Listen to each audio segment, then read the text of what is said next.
Bonjour la famille, bienvenue sur Stories with Madesi. S'il vous plaît, abonnez-vous et laissez-nous un j'aime, cela compte énormément pour nous. Partagez également cette vidéo avec vos amis et vos proches et activez les notifications de publication pour ne pas manquer nos futures vidéos. Merci de le faire. Installez-vous confortablement et détendez-vous pendant que nous plongeons dans l'histoire. Amanda s'agita alors que le goutte-à-goutte incessant du plafond qui fuyait résonnait dans la minuscule pièce. La lumière de l'aube se glissait à travers le rideau déchiré, jetant une teinte grise sur les murs fissurés et le sol rapiécé. Elle se retourna et trouva Louis, son fils de 8 ans, blotti contre elle, son corps brûlant au toucher. Elle posa doucement la paume de sa main sur son front et soupira. Il avait encore de la fièvre. Son corps était endolori par son service de 12 heures au restaurant, mais on venait de lui annoncer que ses services n'étaient plus requis en raison de réduction de personnel. C'était le 5e emploi qu'elle perdait en moins de 2 ans. Glissant la main sous l'unique oreiller qu'ils partageaient, Amanda sortit une boîte en fer rouillé et compta les pièces avec des mains tremblantes. 930, c'était tout ce qu'il lui restait. Pas même assez pour un repas complet, encore moins pour une visite chez le médecin. Elle prit sa tête entre ses mains alors qu'une vive pointe d'impuissance lui serrait la poitrine. Ce n'était pas seulement la faim, c'était la prise de conscience silencieuse qu'elle ne savait pas combien de temps encore elle pourrait prétendre qu'elle allait bien. « Maman, tu pleures » murmura Louis à côté d'elle, la voix rauque. Amanda essuya rapidement son visage et sourit à travers sa douleur. « Non, mon bébé. Je pensais juste, mentit-elle. Louis hocha la tête et attrapa sa main, ses doigts faibles mais chauds. « Ne t'inquiète pas, maman. Dieu nous regarde. » Sa gorge se serra. Elle pressa sa main contre sa joue et l'embrassa doucement. « Je sais, mon bébé. » Ils avaient traversé pire, du moins c'est ce qu'elle se disait. Alors qu'elle se levait et enfilait ses fines pantoufles, Amanda jeta un coup d'œil à l'appartement d'une seule pièce. Le sac de riz était vide. La bouteille de gaz était terminée depuis 3 jours. Elle devrait encore supplier la voisine de réchauffer la bouillie de Louis sur sa cuisinière. Chaque faveur ressentit comme une autre blessure à sa fierté, mais la fierté n'avait pas sa place dans la survie. Elle se pencha pour fixer la moustiquaire déchirée au-dessus de leur matelas et murmura tout bas, « Tiens bon encore un peu, Louis. J'essaie. » Mais la vérité était qu'elle n'était pas sûre de la force qu'il lui restait pour essayer. Le monde ne lui avait pas donné beaucoup de chance. Et maintenant, alors qu'elle se tenait sous le plafond ruisselant, elle avait l'impression que même ces quelques chances s'épuisaient. Plus tard dans la soirée, Amanda s'assit sur le bord de leur matelas, regardant fixement la petite bougie vacillante. Louis s'était endormi. Sa fièvre avait momentanément baissé après qu'elle lui ait massé les pieds avec un baume mentholé et lui ait donné le reste de la bouillie claire. La pièce était silencieuse, à l'exception du bruissement occasionnel des rats au-dessus des panneaux du plafond et du grincement du lit du voisin à travers les murs minces.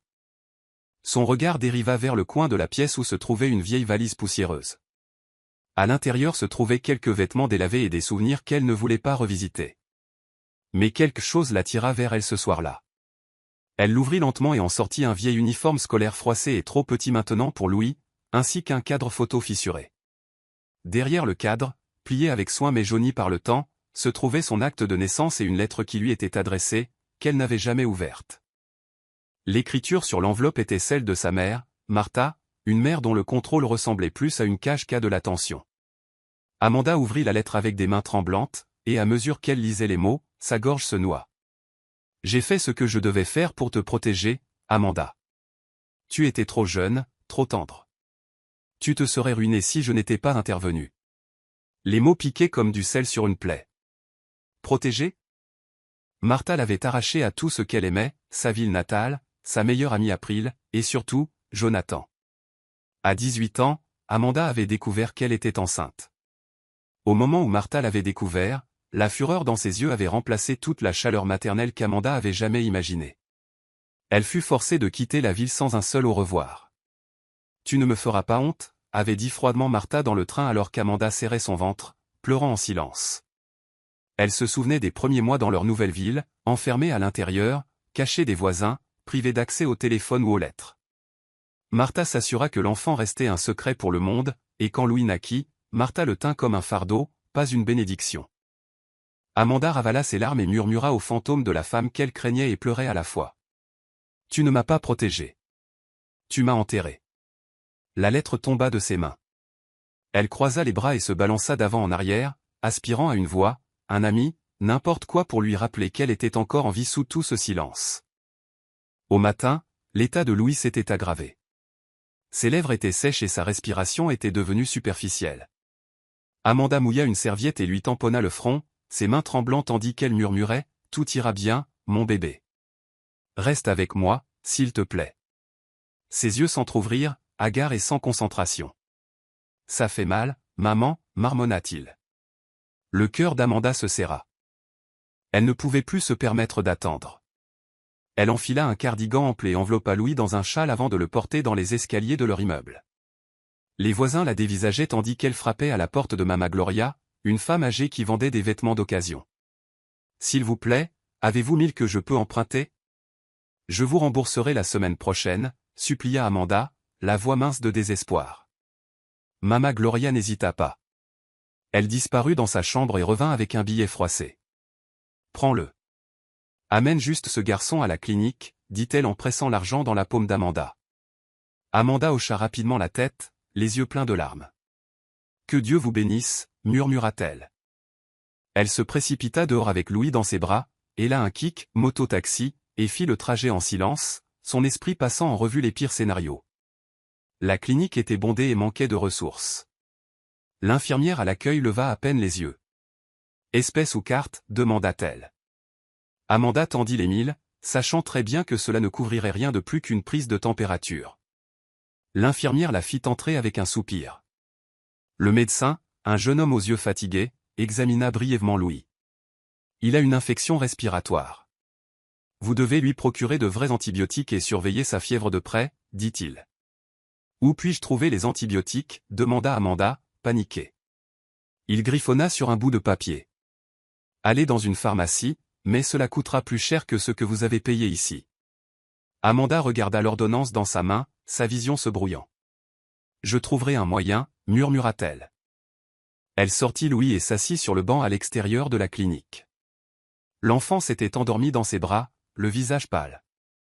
Elle regarda la route, les voitures passant à toute vitesse, et sentit un cri monter dans sa gorge sans jamais s'échapper. Au lieu de cela, elle le ravala et déposa un baiser sur le front de Louis. « Tu iras mieux, je te le promets. » Mais au fond d'elle, elle ne savait pas comment elle tiendrait cette promesse. Tout ce qui lui restait, c'était un téléphone fissuré et le poids d'un garçon qu'elle ne pouvait pas se permettre de perdre. Cette nuit-là, Amanda ne put dormir. Louis avait cessé de transpirer, mais sa respiration semblait toujours laborieuse. Il se blottit contre elle comme un petit oiseau cherchant la chaleur, inconscient de la tempête dans le cœur de sa mère. Amanda attrapa sous le matelas la seule boîte qu'elle avait réussi à emporter à chaque déménagement. À l'intérieur, parmi les fiches de vaccination et les photos de bébé, se trouvait une enveloppe cachetée. Elle était vieille et fragile, et portait le nom de Jonathan de sa propre écriture. Elle avait été écrite la nuit où Martha avait découvert son secret et annoncé qu'il quittait la ville à l'aube. Amanda avait déversé son cœur dans cette lettre, parlant à Jonathan du bébé, de la peur, de la confusion, de l'amour.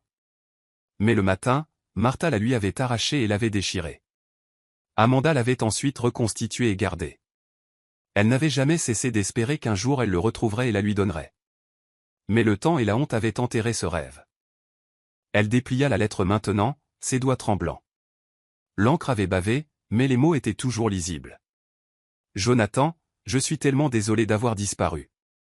Je voulais te dire que je suis enceinte. Je sais que nous sommes jeunes et effrayés, mais je ne voulais pas te cacher ça. Tu as toujours dit que nous affronterions la vie ensemble.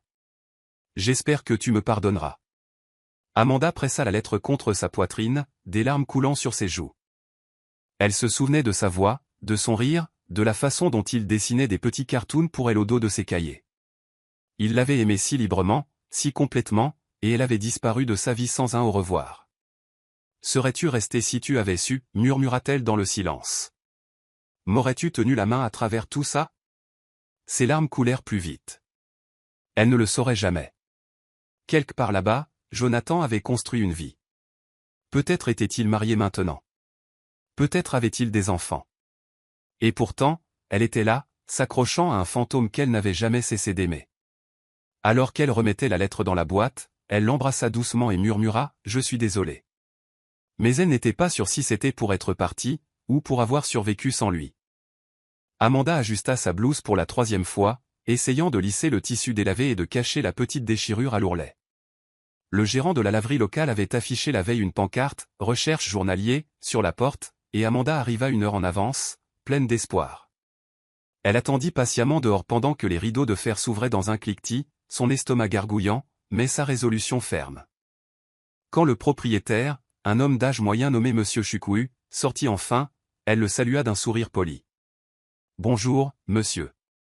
Je viens pour le travail, dit-elle en lui tendant son CV, une feuille presque blanche à l'exception de son nom et d'une liste d'emplois de nettoyage qu'elle avait occupée. Il y jeta à peine un coup d'œil. « Avez-vous de l'expérience avec les presses à vapeur » demanda-t-il. « J'apprends vite. »« Je travaille très dur » commença-t-elle. Il la coupa, la jaugeant de haut en bas avec une grimace. « Vous avez l'air déjà trop fatigué. Nous avons besoin de quelqu'un qui ne s'évanouira pas avant midi. » Désolé. Et juste comme ça, la porte se referma devant elle. Amanda resta figée un instant, sa fierté se froissant comme le papier dans sa main. Elle redescendit la rue étroite, ses pas traînant derrière elle. Le soleil tapait fort maintenant, mais cela ne faisait rien pour dénouer le nœud dans sa poitrine. Quand elle arriva à l'immeuble, Louis attendait à la fenêtre, son petit visage s'illuminant quand il la vit. « T'ont-ils donné le travail » demanda-t-il avec empressement. Elle hésita, puis força un sourire. « Pas celui-là, mais je vais continuer à essayer. » Il hocha la tête, essayant d'être courageux pour elle. Amanda ouvrit la porte et enjamba l'enveloppe qui avait été glissée dessous. Ses yeux parcoururent les lettres en gras. Dernier avis. Son souffle se coupa. Le loyer était à nouveau en retard. Elle plaça l'enveloppe sous une pile de vieux magazines et s'assit à côté de Louis. « On va encore déménager, maman » demanda-t-il doucement. Sa gorge se serra. « Je ne sais pas encore, mon bébé. » Louis se pencha contre elle et murmura « J'aime bien celui-ci. Il sent comme toi. » Amanda le serra plus fort, se mordant la lèvre. Comment expliquer à un enfant de 8 ans que la vie ne cesse de vous expulser de l'espoir lui-même? April met en garde Jonathan dans un immeuble de verre élégant du centre-ville. Jonathan Gray ajusta sa montre-bracelet tout en examinant les termes finaux d'une acquisition de plusieurs millions de dollars. Connu publiquement sous le nom de Kelvin Rod, il avait bâti son empire technologique à partir de rien, protégeant sa véritable identité pour éviter le bruit et les distractions de son passé. De l'autre côté de la pièce, April, son associée et confidente de longue date, ferma son ordinateur portable et l'observa attentivement. « Tu as été distrait ces derniers temps, dit-elle, la voix basse mais ferme. Jonathan leva les yeux. « Je vais bien, répondit-il. » April s'appuya contre le bord de la table, les bras croisés. « Tu es dans la lune pendant les réunions.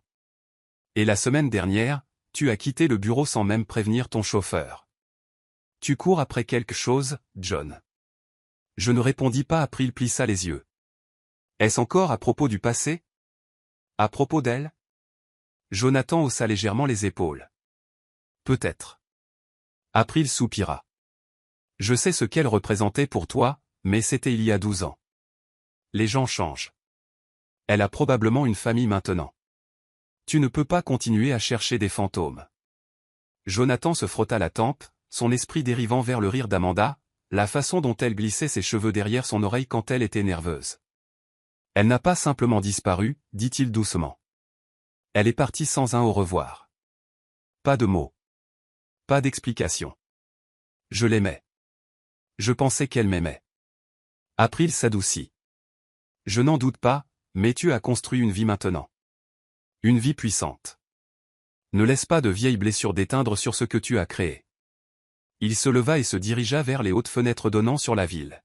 « T'es-tu déjà demandé ce qui se serait passé si tu avais pris un virage différent? » April le rejoignit. « Tous les jours. Mais on ne peut pas réécrire le passé. » Jonathan ne répondit pas. Il se contenta de regarder l'horizon, le poids de son silence en disant plus que n'importe quel mot. April lui toucha doucement le bras. « Ne te perds pas en essayant de trouver quelqu'un qui ne veut peut-être même pas être trouvé. » Jonathan hocha la tête, mais dans son cœur, il savait qu'il n'avait jamais vraiment cessé de chercher. Amanda n'était pas seulement un souvenir, elle était une pièce manquante. Et quelque chose au fond de lui croyait toujours que cette paix était quelque part, attendant d'être retrouvée. Un écran fissuré. Amanda était assise par terre avec une tasse de thé tiède à la main, regardant Louis dessiner au dos d'une enveloppe usagée. Il esquissa une petite maison avec un jardin, un soleil de guingois, et 2 bonshommes allumettes, un grand et un petit, se tenant la main. « C'est toi et moi », sourit-il. Amanda sourit et écarta une mèche rebelle de son front. « On a l'air plutôt heureux », murmura-t-elle. Il hocha la tête, « parce que nous le sommes, même si nous sommes fauchés. » Elle gloussa doucement, fierté et douleur dansant ensemble dans sa poitrine. Alors qu'elle attrapait son téléphone pour prendre une photo de son dessin, il glissa de sa main et heurta le sol. Un craquement sec retentit. Elle le ramassa avec horreur, l'écran. Éclaté, une toile de lignes blanches en zigzag traversant l'écran. Le téléphone fonctionnait encore, à peine, mais il était lent et vacillait. « Ce téléphone contient toutes nos affaires », dit Louis, ses petits doigts parcourant les bords. Amanda hocha la tête, essayant de ne pas paniquer. « Ce n'est rien, il fonctionne encore. » Mais dans son cœur, elle savait qu'il ne durerait pas longtemps. Chaque photo qu'elle avait de Louis, chaque enregistrement vocal, chaque note qu'elle s'était écrite, même les emails non envoyés à Jonathan, tout vivait à l'intérieur de cet appareil fragile. « On peut peut-être le réparer », proposa Louis. « Réparer coûte de l'argent, dit-elle doucement. Et l'argent est quelque chose que nous n'avons pas pour le moment. » Louis resta silencieux un instant. Puis il se pencha contre elle et dessina un petit cœur sur son bras avec son doigt. « Ce téléphone te faisait toujours sourire. Comme quand tu écoutais ta musique ou que tu regardais des photos de moi bébé. » Amanda déglutit difficilement. Ce téléphone était plus qu'un appareil. C'était sa mémoire, son histoire, sa seule connexion au passé. Elle le regarda dans sa paume, son reflet déformé par les fissures. La pensée de s'en séparer tordit quelque chose en elle. Mais la survie ne se souciait pas des sentiments. Elle baissa les yeux vers Louis. Il est peut-être temps d'échanger un souvenir contre des médicaments. Il ne comprit pas, mais il la serra quand même dans ses bras. Et alors qu'elle le serrait en retour, Amanda ferma les yeux et pria pour que l'histoire de ce téléphone ne devienne pas son dernier adieu. Jonathan s'adossa à son fauteuil de bureau en cuir, l'épuisement tirant sur les coins de ses yeux. Les heures tardives n'étaient pas nouvelles, mais ce soir, son esprit refusait de se concentrer sur les rapports trimestriels ou les notes d'innovation. Sur un coup de tête, il cliqua sur son ancienne page de réseau social personnel, une page qu'il n'avait pas touchée depuis des années. Les notifications s'étaient accumulées, principalement des photos taguées de collègues ou de groupes d'anciens élèves. Alors qu'il faisait défiler distraitement, un souvenir d'il y a 12 ans apparut, une photo de fête foraine. Il cliqua dessus. C'était lui et Amanda, tous deux âgés de 17 ans, debout devant une grande roue. Son sourire était timide, radieux, sa main agrippant un ours en peluche rose géant qu'il avait gagné pour elle. Il la fixa un long moment et quelque chose se serra dans sa poitrine. Le temps avait passé, mais ses yeux transperçaient toujours l'écran. Il n'avait pas réalisé jusqu'à présent à quel point la fille qui donnait à chaque endroit l'impression d'être chez soi lui manquait. Il fit glisser la photo dans un dossier intitulé « Personnel », mais même cela semblait inadéquat. Une vague d'émotion déferla alors que les souvenirs affluaient. La barbe à papa collée à ses doigts, la façon nerveuse dont elle riait quand il l'embrassait sur la joue, comment elle avait promis de l'aimer tant que les étoiles resteraient allumées. Mais elle avait disparu quelques semaines plus tard. Pas d'appel, pas de lettre, pas de trace. « Où es-tu allée, Amanda » murmura-t-il dans la pièce vide. Il avait cherché. Il avait même engagé un détective privé à l'époque, mais cela n'avait rien donné. Les recherches s'étaient éteintes sous la pression de la construction de son entreprise et de la nécessité d'aller de l'avant. Pourtant, revoir sa photo ravivait tout, les questions sans réponse, l'histoire inachevée. Il se pencha en avant et regarda à nouveau l'écran. La façon dont ses yeux brillaient sur la photo était exactement comme il s'en souvenait. « Peut-être que tu ne voulais tout simplement pas être retrouvé, marmonna-t-il, mais quelque chose en lui, la partie de lui qui aimait encore sans permission, refusait de le croire. Et la douleur qui siégeait maintenant obstinément dans sa poitrine non plus. Amanda se tenait au bord du marché de rue Bondet, le cœur lourd alors qu'elle serrait fermement le téléphone fissuré dans sa paume. L'air sentait le maïs grillé, les beignets frits et le désespoir. Louis s'était endormi chez une voisine, la fièvre toujours basse mais persistante. Amanda avait pesé ses choix toute la matinée, et maintenant il n'en restait plus aucun. Elle entra dans la petite boutique de prêt sur gage poussiéreuse devant laquelle elle était passée 100 fois, mais où elle n'était jamais entrée. L'homme derrière le comptoir, chauve avec des taches de sueur autour du cou, ne leva même pas les yeux de sa partie de ludo. « Qu'avez-vous » grogna-t-il. Elle tendit le téléphone à deux mains. Ce n'est pas grand-chose, mais il fonctionne, la plupart du temps. Et il a des photos, personnelles. Il eut un sourire narquois. La valeur sentimentale n'augmente pas le prix, madame. Il l'examina, le retournant nonchalamment. 6 000, déclara-t-il sèchement. Les lèvres d'Amanda s'entr'ouvrirent. Il vaut plus que ça. Il haussa les épaules. Il est fissuré. Pas de chargeur. Je vous fais une faveur. Elle hésita. Elle voulait discuter, mais l'image de Louis toussant dans son sommeil la hantait. Ravalant sa fierté, elle murmura « D'accord ». L'homme lui tendit l'argent en billets tachés et jeta le téléphone dans un tiroir en plastique. Amanda sortit de la boutique sous le soleil écrasant, l'argent serré dans son poing. Ses genoux tremblaient légèrement, mais elle avança. Elle acheta du riz, des médicaments et un paquet de piles pour le vieux ventilateur mural. Elle ne vit pas l'homme en chemise grise et lunettes de soleil entrer dans la boutique quelques instants plus tard, ses yeux balayant nonchalamment le comptoir, jusqu'à ce qu'il se fixe sur le reçu avec le nom « Amanda Lewis » griffonné à l'encre bleue. Le prêteur sur gage désigna le tiroir. « Je viens de le vendre il y a 1 heure, dit-il. » Jonathan regarda le nom, et quelque chose en lui bascula. Cela ne pouvait pas être une coïncidence. Pas maintenant. Pas aujourd'hui.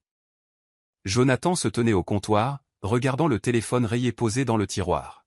« Je le prends, dit-il sans hésitation. Le propriétaire du magasin de prêt sur gage avait l'air confus. « Vous ne l'avez même pas vérifié, au gars patron au chef. » Jonathan esquissa un sourire calme. « J'ai juste besoin des pièces. » Il paya plus que le prix indiqué, puis sortit rapidement, serrant le téléphone comme s'il s'agissait d'un objet sacré. Cette nuit-là, seul dans sa suite pentouse, il l'alluma. L'écran vacilla avant de s'animer lentement, accusant un temps de retard entre les commandes. Son pouce plana au-dessus de l'application Galerie, son cœur battant à tout rompre. Quand elle s'ouvrit, la première image était celle d'un petit garçon assis par terre avec un train en jouet, ses traits étrangement familiers. Jonathan s'arrêta, fronçant les sourcils. Il fit défiler.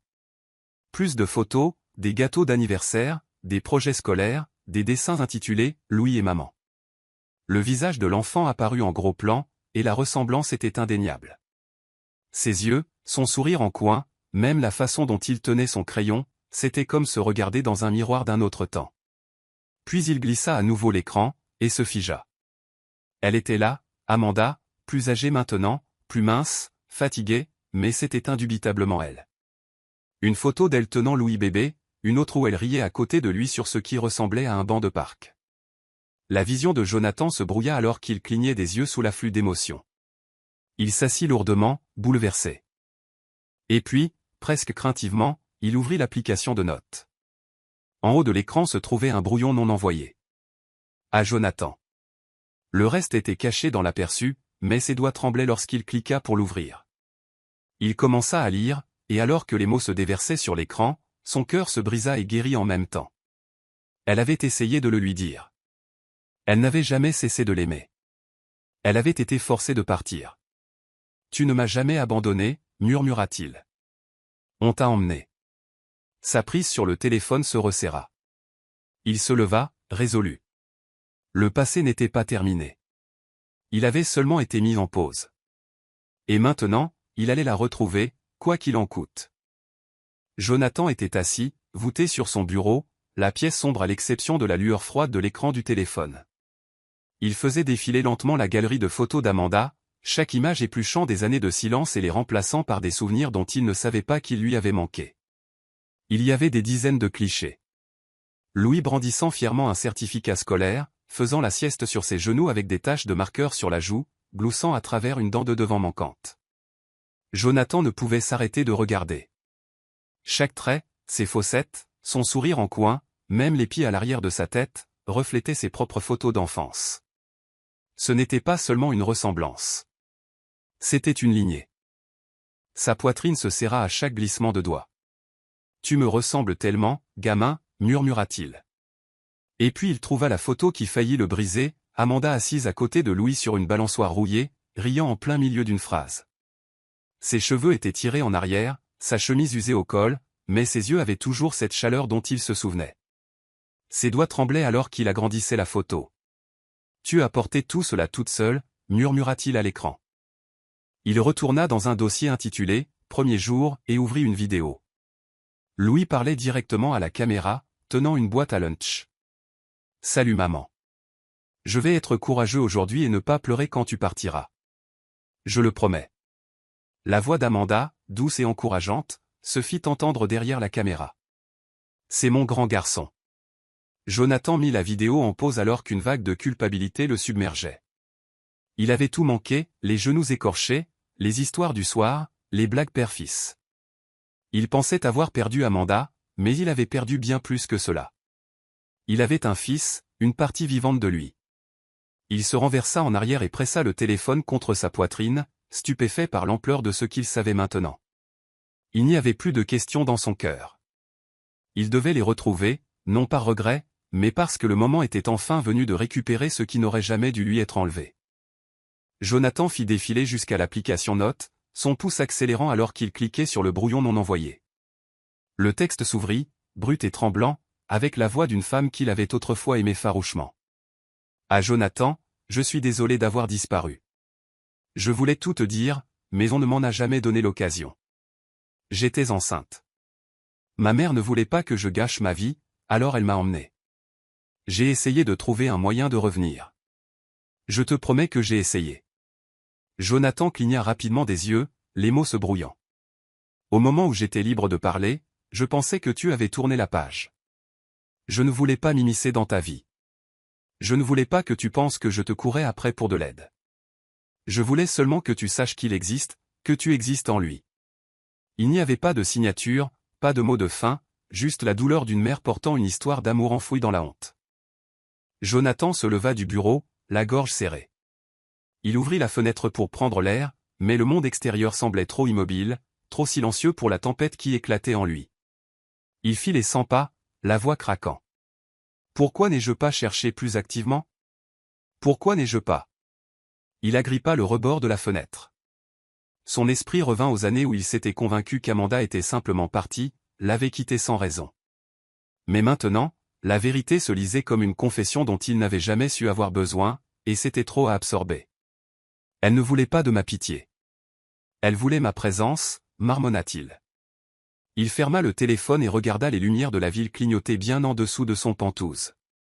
Amanda avait été quelque part dans cette même ville pendant tout ce temps, essayant de survivre, élevant un fils qui était le sien à tous égards. Il se tourna vers le téléphone, relisant la note une fois de plus. Ces mots n'étaient pas écrits avec amertume, mais avec dignité. Il ne demandait rien. C'est ce qui le déchira. Elle ne l'avait pas écrit pour mendier. Elle l'avait écrit parce qu'une partie d'elle croyait encore au garçon qui lui tenait la main sur une grande roue.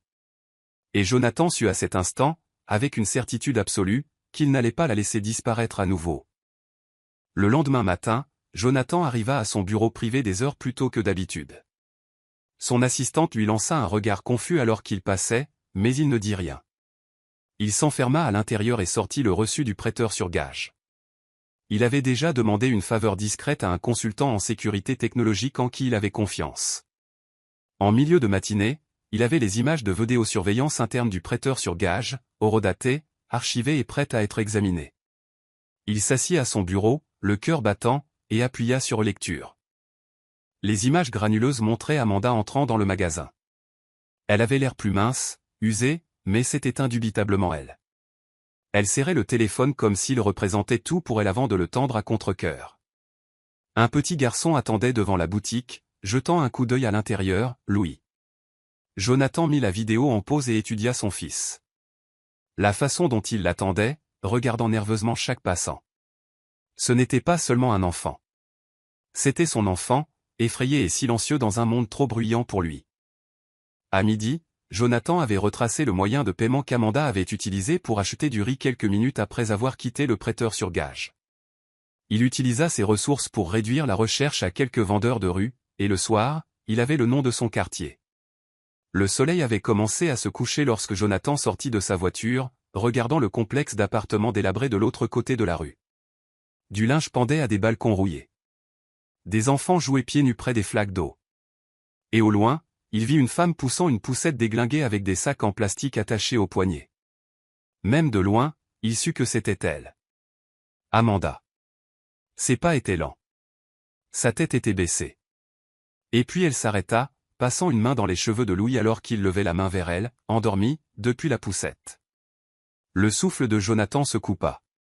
Il voulait courir, l'appeler par son nom, rattraper tout le temps qui s'était écoulé entre eux. Mais il ne bougea pas. Pas encore. Il avait besoin de l'observer, juste une seconde de plus, pour mémoriser la forme de la vie qu'elle avait construite seule. Il murmura pour lui-même, « Tu l'as trouvée, John. Maintenant, ne la perds plus. » Et sur ce, il traversa la rue. Une bruine avait commencé à tomber alors que Jonathan s'approchait du vieil immeuble, le trottoir fissuré brillant sous les faibles lampadaires. Amanda poussa la poussette sous l'auvent, protégeant Louis avec un châle. Elle ne le vit pas au début. Jonathan se tenait silencieusement à quelques mètres de là, le souffle coupé. Le moment était à la fois familier et étranger, son visage plus âgé, ses yeux fatigués, mais c'était toujours elle. Puis elle leva les yeux, sentant le poids de son regard. Leurs yeux se croisèrent. Le temps ne ralentit pas. Il s'arrêta. Amanda se figea, la bouche entr'ouverte par le choc. « Amanda » dit-il doucement, à peine plus fort qu'un murmure, mais elle l'entendit comme un cri. Sa main agrippa plus fort la poussette.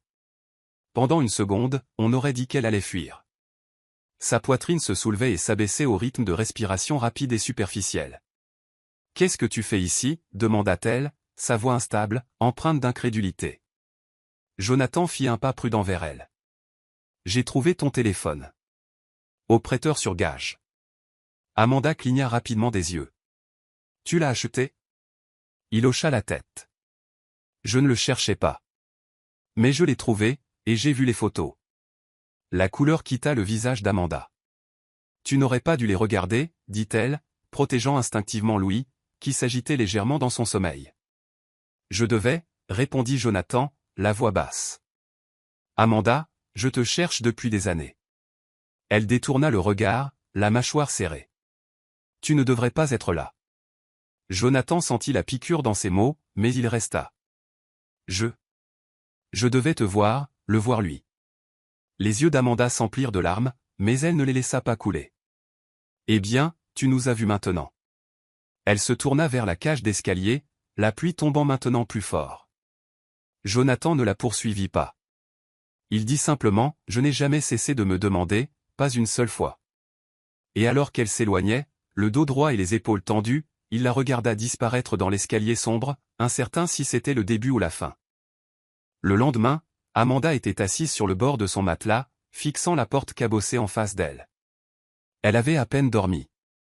Louis était à nouveau blotti à côté d'elle, fredonnant doucement dans son sommeil.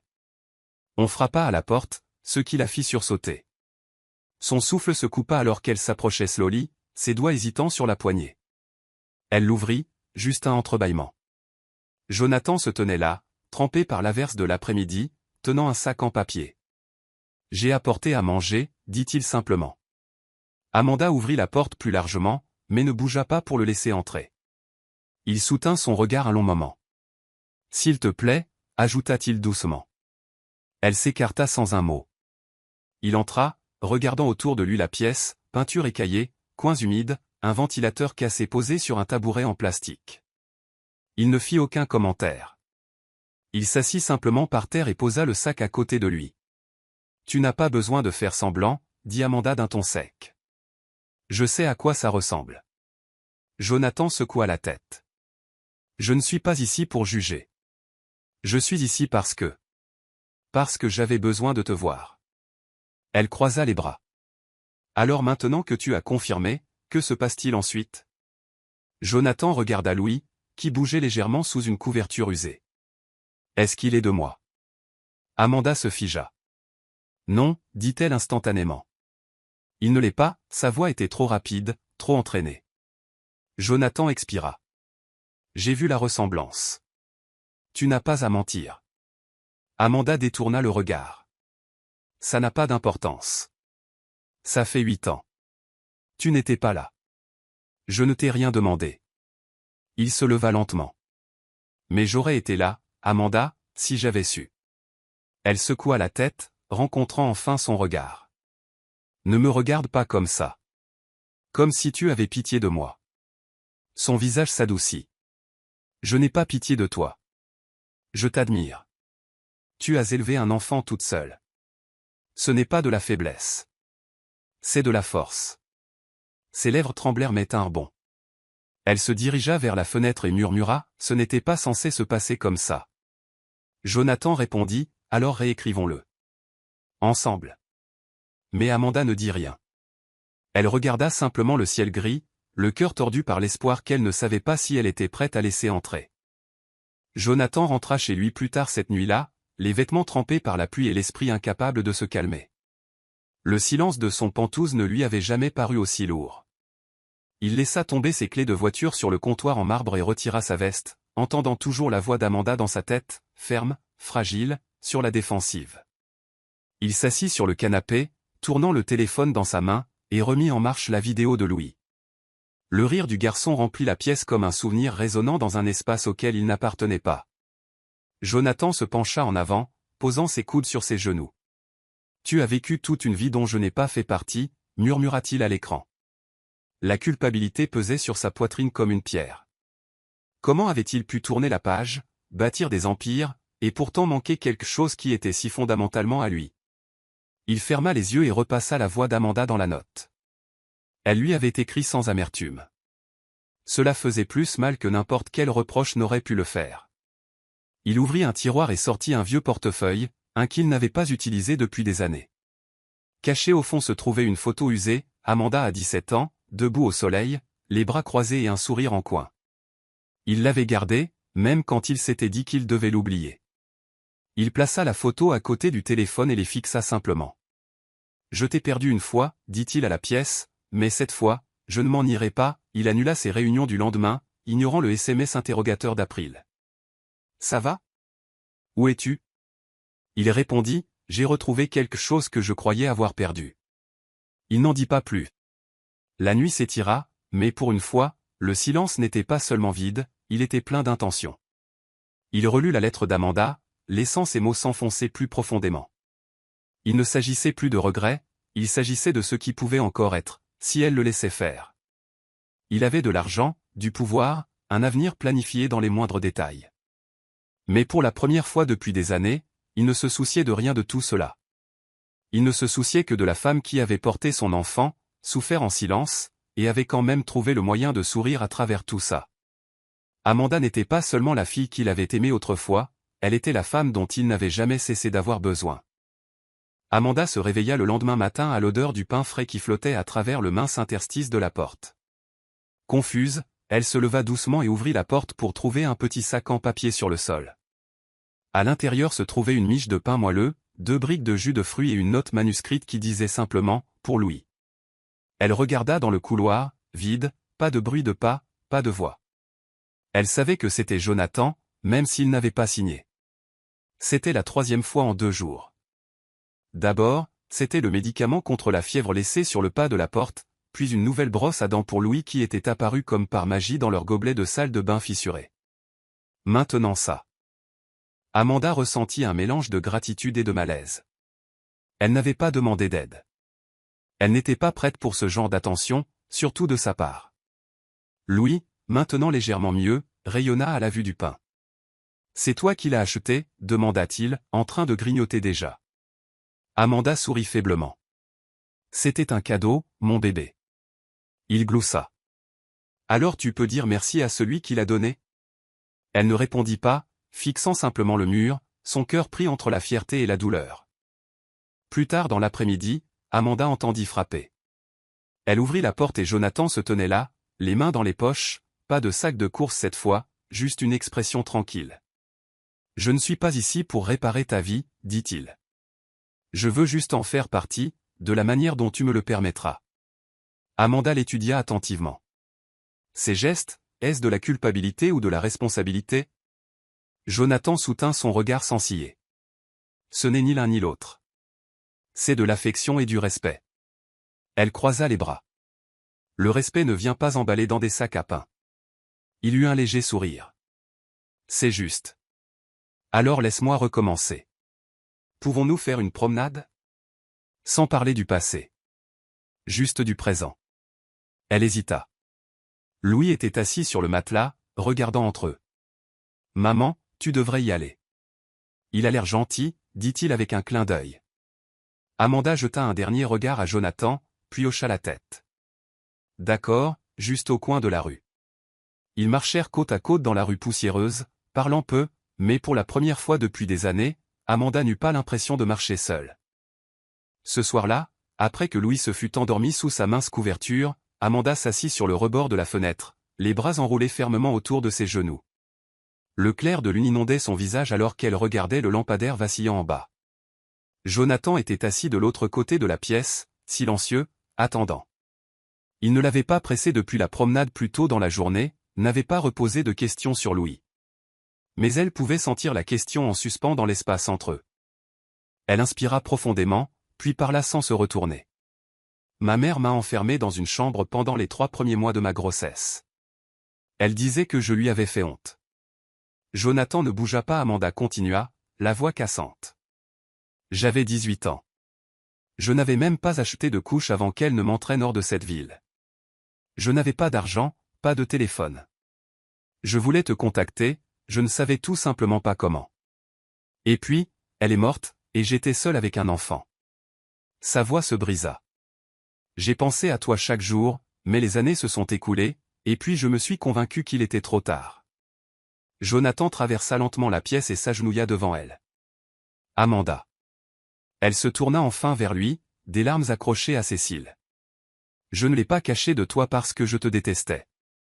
Je l'ai fait parce que j'avais peur. Je pensais que je gâcherais ta vie si je débarquais avec un bébé et un passé brisé. Jonathan déglutit, la gorge nouée. Tu n'as jamais été un fardeau. Tu étais la seule chose qui avait un sens. Amanda couvrit sa bouche de sa main, étouffant un sanglot. Tu as manqué ses premiers mots, ses premiers pas, ses gâteaux d'anniversaire faits de biscuits. Jonathan posa doucement sa main sur la sienne. Et je ne me le pardonnerai jamais. Mais s'il reste un avenir pour moi, pour nous, je veux être là pour le reste. Le silence qui suivit n'était pas lourd, il était réparateur. Pour la première fois depuis des années, Amanda se sentit vue, non pas comme l'ombre de ce qu'elle avait été, mais comme une femme qui avait survécu aux tempêtes. Et dans les yeux de Jonathan, elle ne voyait plus le garçon du passé, mais un homme attendant tranquillement la permission de recommencer.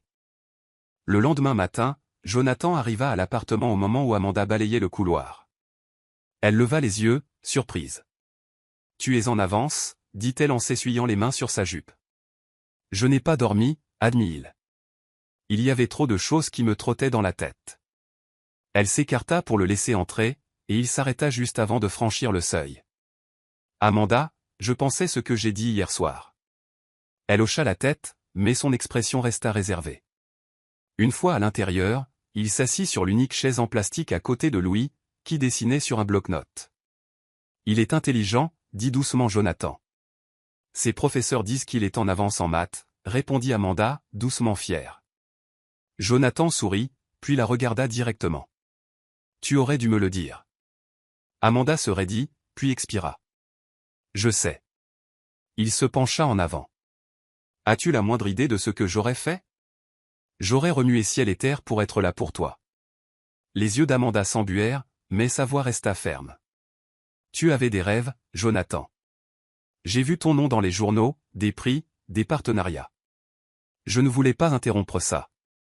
Je ne voulais pas frapper à ta porte avec un enfant et tout gâcher ce que tu construisais. » Il fronça les sourcils. « Tu n'aurais rien gâché. Tu faisais partie des fondations de tout ce que j'ai construit. Et je le construisais pour quelque chose que je n'avais même pas réalisé que j'avais déjà perdu. » Elle détourna le regard. « Je ne voulais pas être la fille qui entrave le garçon qu'elle aimait. » Il se leva et se dirigea vers elle. « Mais tu ne m'entravais pas. Tu survivais sans moi. Et c'est ce qui fait le plus mal. » Amanda laissa les larmes couler librement maintenant. « J'ai fait ce que je pensais être juste à l'époque, même si ça me brisait. » Jonathan lui toucha doucement la joue.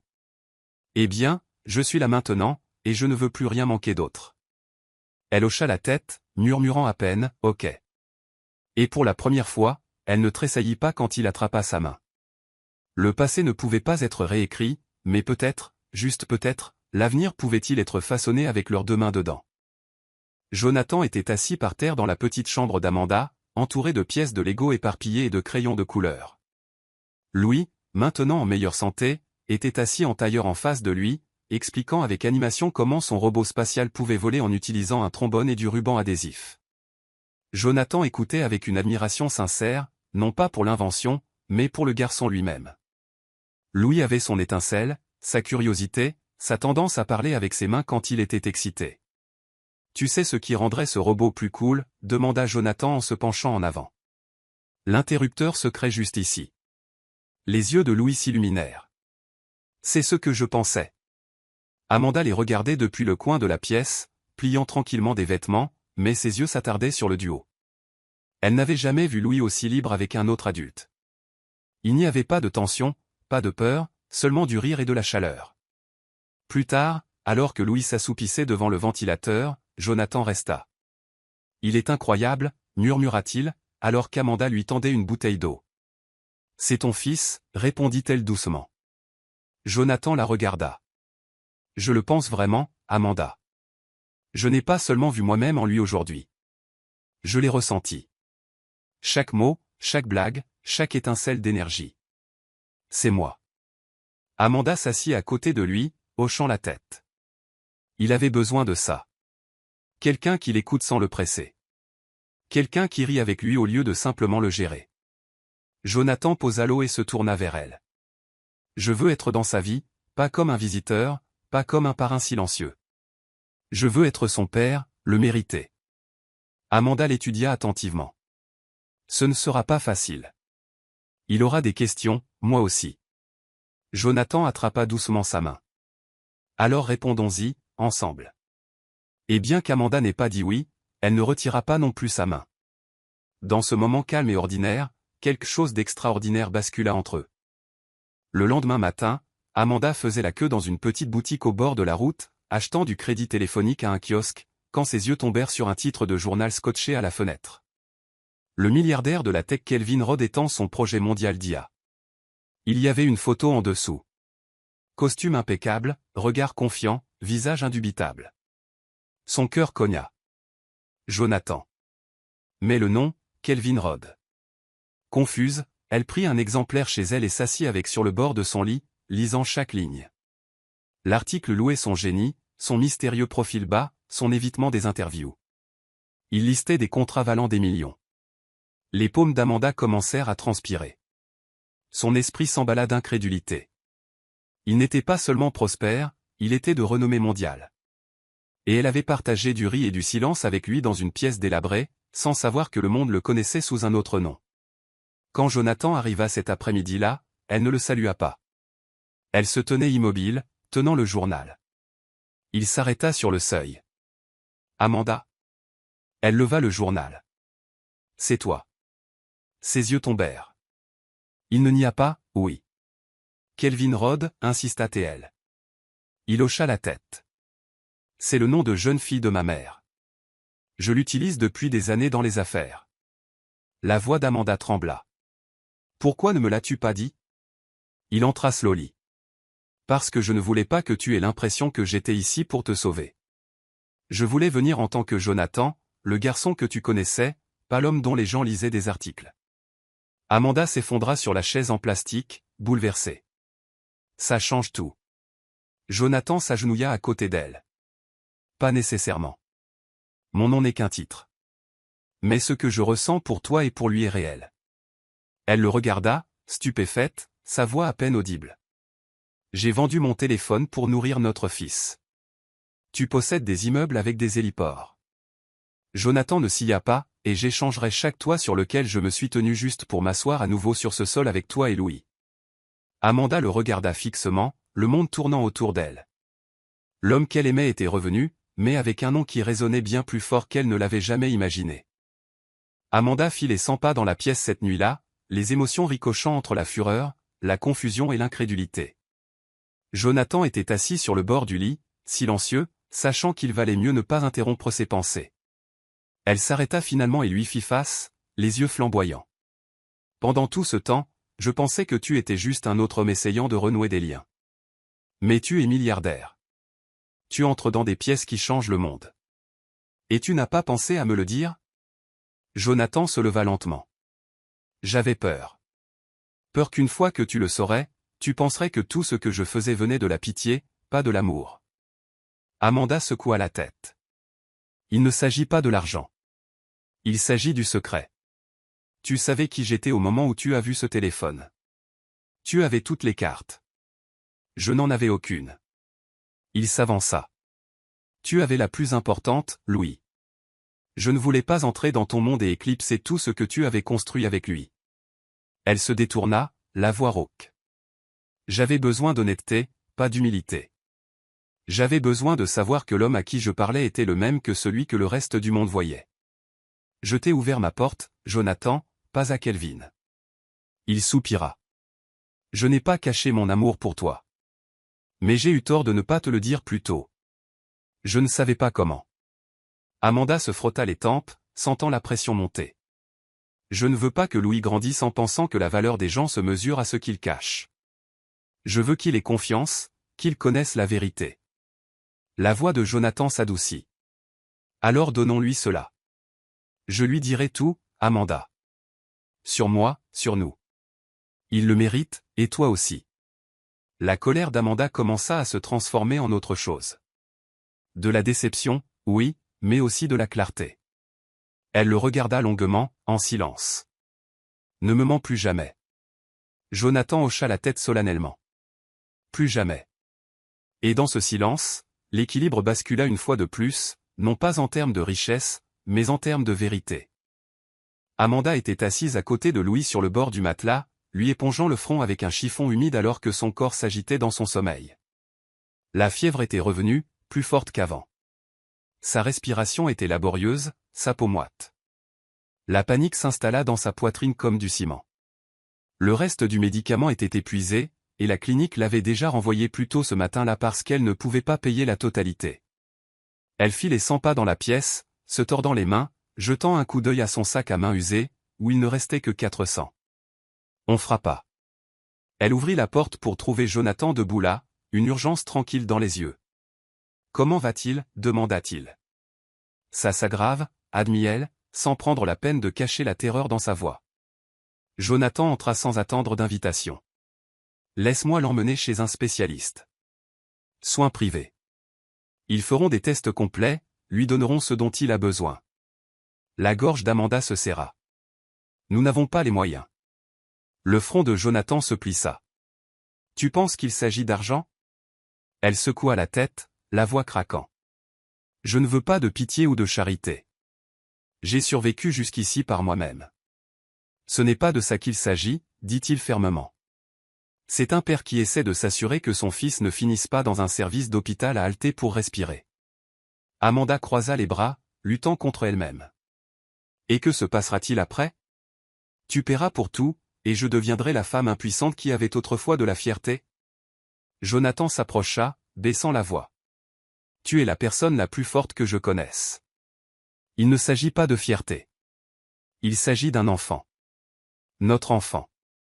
Amanda se détourna, des larmes coulant sur sa joue. Je veux faire ça de la bonne manière. Alors laisse-moi t'aider, murmura-t-il. Non pas parce que tu as besoin d'être sauvé, mais parce que tu n'es plus seul. Elle hocha la tête une fois, lentement. Seulement si je fais partie de chaque décision. Il la regarda avec un respect tranquille. Toujours. Et pour la première fois, Amanda s'autorisa à s'appuyer sur sa force sans renoncer à la sienne. Amanda était assise sur la banquette arrière du SUV noir de Jonathan alors qu'il filait vers l'hôpital privé qu'il avait prévenu. Louis était allongé, enveloppé dans une couverture douce, sa tête reposant sur les genoux d'Amanda, rouge de fièvre. Jonathan était assis à côté d'eux dans un silence tendu, les doigts crispés. Les lumières immaculées de l'hôpital apparurent, un contraste frappant avec les ampoules vacillantes auxquelles elle s'était habituée. Quand ils arrivèrent, une infirmière ouvrit la portière de la voiture et les guida doucement à l'intérieur. Amanda ne lâcha pas Louis une seconde, pas même lorsqu'on leur demanda d'attendre pour le triage. « Je ne le quitte pas des yeux » dit-elle fermement. Jonathan dit simplement « Elle reste » et l'infirmière ne discuta pas.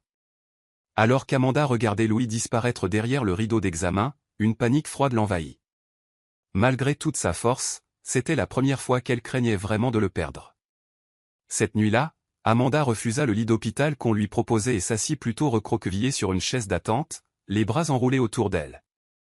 Jonathan lui apporta du thé, mais il refroidit dans ses mains. « Il est entre de bonnes mains », murmura-t-il. Elle ne répondit pas. Le médecin émergea finalement après des heures, le visage calme. « C'est une infection respiratoire, avancée mais gérable. Il aura besoin de soins 24 heures sur 24 pendant quelques jours. » Amanda fondit en larmes, un mélange de soulagement et de culpabilité. Jonathan s'agenouilla à côté d'elle, posant une main sur son genou. « Nous resterons ici avec lui, dit-elle. Tous les deux. » Jonathan hocha la tête, déjà arrangé. Amanda le regarda, la voix rauque. « Je ne sais plus comment faire. J'ai toujours été celle qui résolvait tout, toute seule. » Jonathan la regarda avec un calme inébranlable. « Alors que ce soit la première chose que nous résolvons ensemble. » Elle se pencha lentement contre lui, juste un instant, et dans cet acte silencieux d'abandon, elle ressentit quelque chose qu'elle n'avait pas ressenti depuis des années. La sécurité. Amanda se tenait au chevet de Louis, regardant sa poitrine se soulever et s'abaisser au rythme doux de la guérison. La perfusion dans son bras lui administrait des antibiotiques, et ses couleurs revenaient lentement. Jonathan se tenait à côté d'elle, les bras croisés, regardant silencieusement leur fils dormir. La chambre privée était calme, impeccable, remplie de machines qui ronronnaient et de moniteurs au bip doux, si différentes du chaos des cliniques publiques qu'elle avait connues. Le médecin revint pour la tournée du matin et apporta de bonnes nouvelles. Louis était stable, mais aurait besoin d'une autre procédure, un drainage pulmonaire mineur, qui ne pouvait être effectué que dans une unité de spécialité pédiatrique à l'étranger. Les genoux d'Amanda fléchirent à cette pensée. « À l'étranger » murmura-t-elle. Jonathan posa une main stable sur son dos. « J'ai les connexions, nous l'Y emmènerons. » Sa tête secoua lentement. « Tu en fais déjà trop. » Il se tourna vers elle, les yeux fermes. « Il n'y a jamais trop quand il s'agit de notre enfant. » Plus tard, pendant que Louis faisait la sieste, Amanda sortit dans le jardin de l'hôpital, ayant besoin d'air. Jonathan la suivit.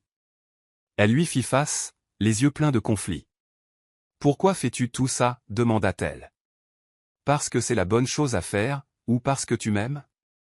Il expira. « Les deux. Je n'essaie pas d'acheter le pardon. J'essaie de construire un avenir avec toi. » Elle croisa les bras. « C'est difficile de laisser entrer quelqu'un après toutes ces années. J'ai construit des murs pour survivre. » Jonathan s'approcha. « Alors laisse-moi t'aider à les abattre, une brique à la fois. » Elle l'étudia un long moment. « Ce n'est pas un conte de fées, Jonathan. Je n'ai pas besoin d'être sauvé, j'ai besoin d'un partenaire. » Il attrapa sa main. « Alors soyons partenaires, en tout. » Amanda ferma les yeux, respira profondément, et les rouvrit avec une clarté qu'elle n'avait jamais connue auparavant. « D'accord, » murmura-t-elle. « Nous y allons ensemble, jusqu'au bout. » Et à ce moment-là, le sol sous eux bascula. Non pas parce qu'ils commençaient quelque chose de nouveau, mais parce qu'ils avaient enfin choisi d'avancer sur l'ancien chemin, côte à côte. Jonathan retourna à son bureau après plusieurs jours passés au chevet de Louis à l'hôpital. Les couloirs élégants et les parois de verre poli semblaient plus froids maintenant, voire étrangers. April était assise dans la salle de conférence, l'attendant. Les bras croisés, tapotant un stylo contre le dossier devant elle. « Tu as manqué 3 sessions de stratégie, Kelvin, dit-elle au moment où il entrait. Il ne s'assit pas, je sais. Des imprévus. April plissa les yeux. C'est toujours à propos d'elle? Amanda? Jonathan s'appuya contre la fenêtre, les bras croisés. C'est à propos de mon fils, et de la vie que j'ai laissée derrière moi et que je n'aurais jamais dû quitter. Les lèvres d'April s'entr'ouvrirent, stupéfaites. Mon fils? Il hocha lentement la tête. Il a 8 ans. Il s'appelle Louis. Je viens juste de l'apprendre. Le stylo tomba de ses doigts. Tu m'as caché ça? Il soutint son regard. J'avais besoin de temps pour comprendre ce que cela signifiait pour moi, pour nous, pour tout. April le regarda fixement, sa voix plus basse maintenant. Es-tu toujours amoureux d'elle? Il n'hésita pas, je n'ai jamais cessé. April se leva, son sang-froid se fissurant. Et qu'en est-il de cette entreprise, celle que tu as bâtie avec moi? Tu disais que nous construisions quelque chose qui comptait. Jonathan s'approcha lentement d'elle. Nous l'avons fait. Et ça compte toujours. Mais j'ai enfin réalisé quelque chose. Bâtir un empire ne signifie rien si ta propre maison est vide. April déglutit difficilement, clignant rapidement des yeux. Et maintenant? Tu t'en vas? Il secoua la tête. Non. Je déplace juste mon centre. Je n'abandonne pas l'entreprise. Mais je ne la choisis plus au détriment des gens que j'aime. April eut un rire tremblant, sa fierté s'accrochant à un fil. Tu n'es pas l'homme avec qui j'ai commencé ça. Jonathan sourit doucement. Non. Je ne le suis pas. Je pense que je suis enfin l'homme que j'aurais dû être depuis le début. Elle détourna le regard, hochant lentement la tête. Alors vas-y, fais ce que tu as à faire. Il n'essaya pas de la serrer dans ses bras.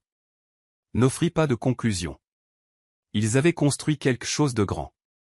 Mais son cœur ne vivait plus dans les salles de conseil. Alors qu'il sortait de ce bureau, il le savait. Le pouvoir l'avait autrefois défini. Mais l'amour le définirait maintenant.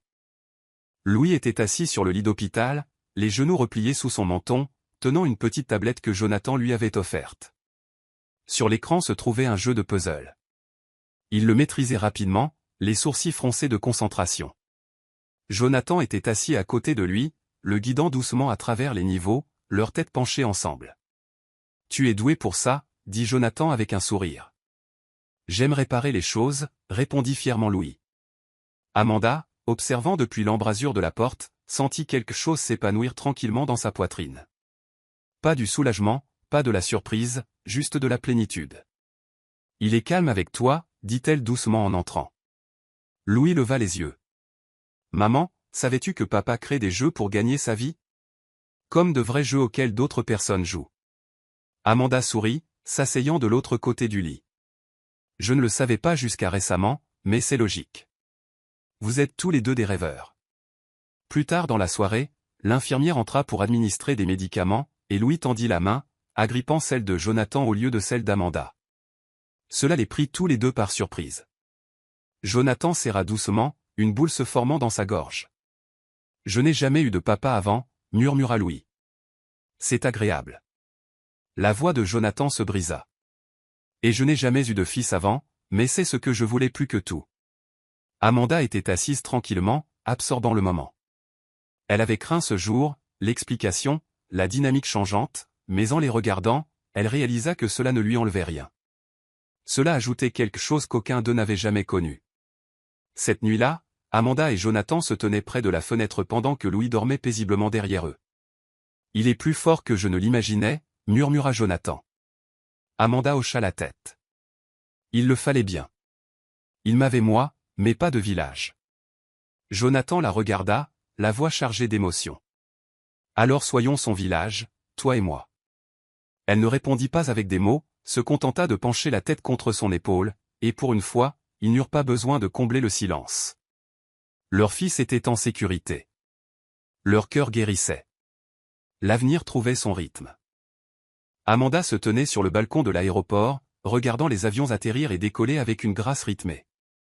Louis devait s'envoler pour sa dernière procédure en Suisse le lendemain matin. Jonathan avait tout arrangé, papier, médecin, logement, sans jamais lui donner l'impression qu'elle n'était pas impliquée.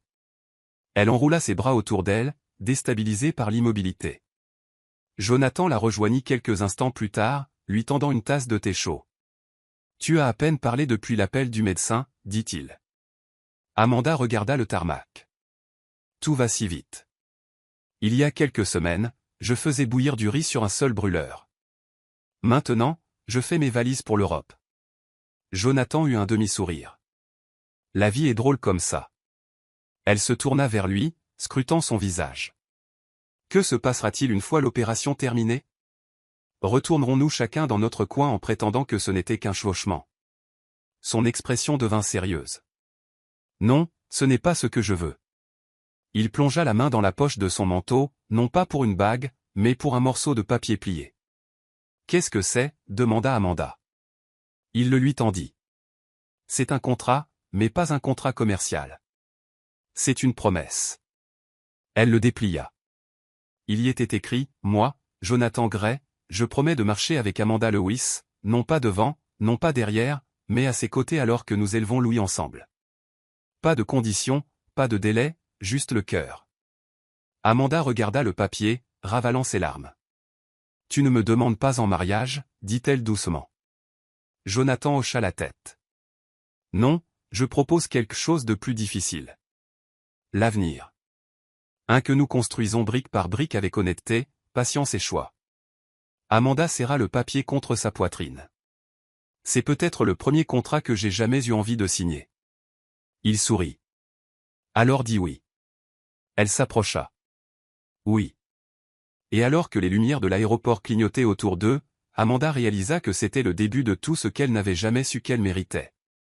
Pas un homme qui offrait la perfection, mais un qui offrait sa présence.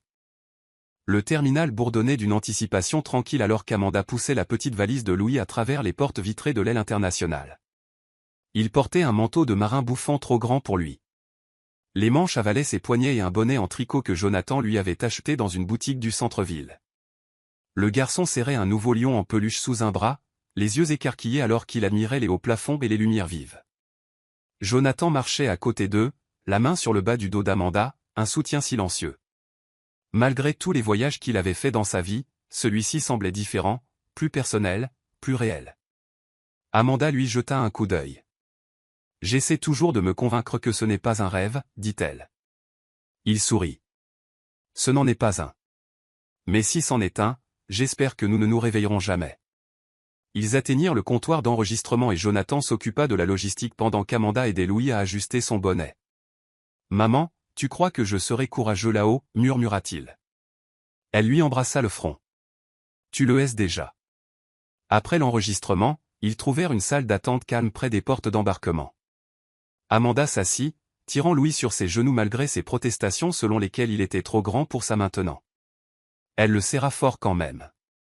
Jonathan se tenait à proximité, les regardant avant de sortir quelque chose de sa sacoche, une impression encadrée de la photo de la fête foraine de leur adolescence. Il l'attendit à Amanda. « Je me suis dit qu'on pourrait emporter un peu du passé avec nous, dit-il. » Elle sourit à l'image, ses doigts effleurant leur jeune visage. On n'était que des enfants. Jonathan hocha la tête. Et maintenant, nous en avons élevé un. Une annonce d'embarquement résonna dans les haut-parleurs. Amanda se leva, soudainement émue. Ça y est, murmura-t-elle. Jonathan attrapa sa main. Oui. Et nous le faisons en famille. Louis les tira tous les deux, impatients d'embarquer. Alors qu'ils se dirigeaient vers la porte, leurs silhouettes se reflétant sur le sol brillant, trois silhouettes, non plus fragmentées, non plus en quête. Juste une famille marchant vers un avenir qui, pour une fois, les attendait. Le soleil était bas dans le ciel au-dessus d'un parc tranquille à Zurich, une douce lumière dorée enveloppant la ville. Louis se tenait entre Amanda et Jonathan, leur tenant la main à tous les deux. Il s'était remarquablement bien remis après l'opération, son rire résonnant sur la pelouse alors qu'il se dirigeait vers un banc en bois surplombant la rivière. Amanda s'arrêta, admirant la vue, l'air vif, l'eau calme, la paix qu'elle n'aurait jamais cru avoir. Jonathan sortit un appareil photo. Une photo de plus, dit-il. Faisons-la bien cette fois. Amanda rit. Toujours le même garçon avec un appareil photo. Jonathan sourit narquoisement. Toujours la même fille qui rend la photo magnifique. Louis leva les yeux au ciel de façon spectaculaire. Prends juste la photo, papa. Ils posèrent, Amanda d'un côté, Jonathan de l'autre, avec Louis arborant un large sourire au milieu. L'obturateur cliqua. Plus tard dans la soirée, alors qu'Amanda faisait défiler les photos, elle s'arrêta sur celle-là. Eux trois, encadrés par le coucher de soleil, debout, proches, rayonnant dans la douce lumière. Elle l'enregistra et intitula le fichier « Un nouveau départ ». Elle se tourna vers Jonathan. « Penses-tu qu'on s'est vraiment perdu ?» Il secoua la tête. « Non, je pense que le temps s'est juste arrêté jusqu'à ce que nous soyons assez forts pour retrouver notre chemin. » Amanda se pencha contre lui, posant sa tête sur son épaule. Louis jouait à proximité, construisant une tour de pierre, fredonnant une chanson qu'Amanda avait l'habitude de chanter pendant les longues nuits de fatigue. Le passé ne la hantait plus. Il était devenu un pont, non pas vers le regret, mais vers le sens. Elle embrassa la joue de Jonathan. Merci d'avoir trouvé ce téléphone. Il sourit, la serrant contre lui. Ce n'était pas seulement un téléphone. C'était une carte. Pour revenir à toi. Et alors que le soleil disparaissait sous l'horizon, ils restèrent assis tous les trois, immobiles, enfin ensemble, enfin entiers, sous un ciel qui avait attendu assez longtemps pour les voir briller. Voici le verset de la Bible. Je vous remplacerai les années qu'a dévoré la sauterelle. Joël 2, verset 25, KJV. Explication, ce verset résume le cœur émotionnel du parcours d'Amanda et Jonathan. Bien que des années aient été perdues à cause de la séparation, des épreuves et du silence, Dieu a restauré leur amour, leur famille et leur espoir, prouvant que même le temps perdu peut être racheté lorsque les cœurs restent ouverts. Morale de l'histoire, le véritable amour ne meurt jamais. Il attend en silence, survit aux tempêtes et retrouve le chemin de la maison lorsque le cœur est prêt. Peu importe le temps qui passe ou à quel point la vie peut sembler brisée, la guérison est toujours possible lorsque la vérité, le pardon et le courage marchent ensemble. En fin de compte, ce n'est pas la richesse ou le statut qui définit une famille, mais l'engagement, le sacrifice et la décision tranquille de continuer à être présents l'un pour l'autre. C'est la fin de l'histoire. Qu'avez-vous appris de cette histoire? Laissez vos réflexions dans la section des commentaires. Laissez un j'aime, et n'oubliez pas de vous abonner et d'activer la notification de publication afin d'être averti lorsque nous publierons nos prochaines vidéos. Partagez également cette vidéo avec quelqu'un qui pourrait être intéressé. Merci beaucoup d'avoir regardé.